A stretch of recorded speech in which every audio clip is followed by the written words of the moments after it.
Depuis des générations, la rivière nourrissait le village.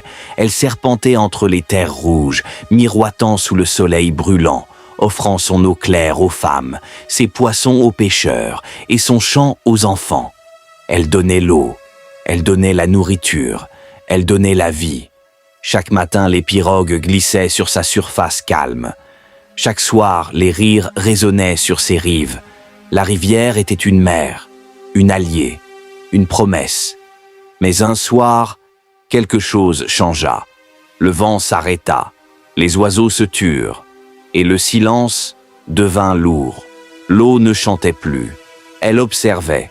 Sous la surface immobile, quelque chose respirait, quelque chose d'ancien, de patient, d'invisible.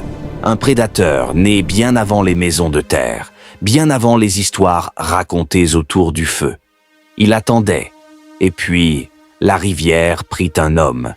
Il n'y eut presque rien, un frémissement, un éclat d'eau, une pirogue qui bascule, sans cri, sans lutte visible, sans trace, seulement des cercles qui s'élargissent, puis disparaissent.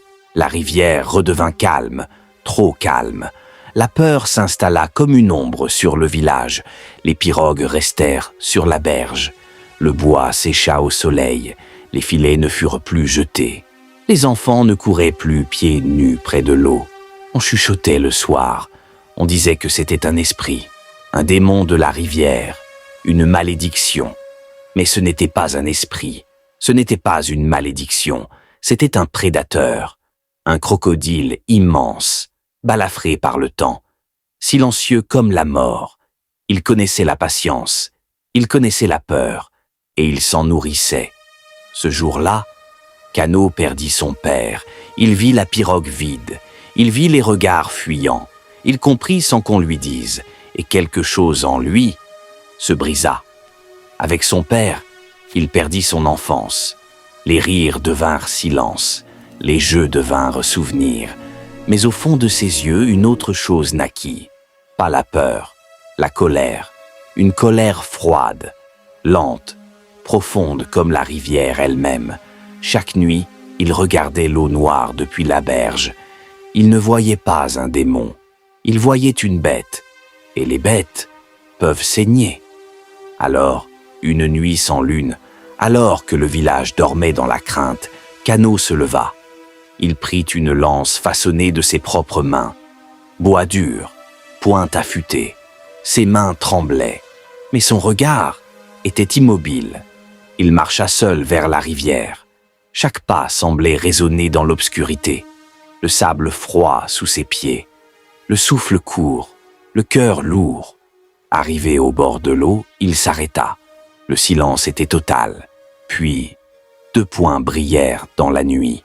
2 yeux, bas, immobiles. Le monstre l'attendait déjà. Un garçon, une bête. 2 souffles dans l'obscurité. Puis tout explosa. L'eau jaillit dans un fracas sauvage. Les mâchoires claquèrent. La rivière devint chaos. La peur contre le courage, l'instinct contre la volonté. Le crocodile frappait avec la force de la nature.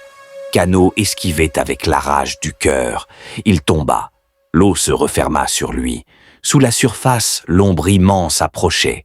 Le temps sembla ralentir. Le garçon chercha la lance. Ses doigts la trouvèrent. Et dans un cri silencieux, il frappa. Une fois, avec toute sa douleur, avec toute sa colère, avec tout son amour perdu. La rivière trembla. Puis, le silence. L'eau se calma lentement. Le souffle de Kano brisa la surface. Il se hissa sur la berge, épuisé, tremblant, vivant. Derrière lui, le corps immense reposait enfin immobile. À l'aube, la lumière dorée toucha la rivière. Les villageois s'approchèrent, prudemment, incrédules. La bête était là, inerte, réelle. Et sur la berge, un garçon se tenait debout, plus droit, plus grand. Le vent revint, les oiseaux chantèrent, la rivière respirait de nouveau. Ce jour-là, la peur quitta le village, et Kano, le fils du pêcheur, devint une légende.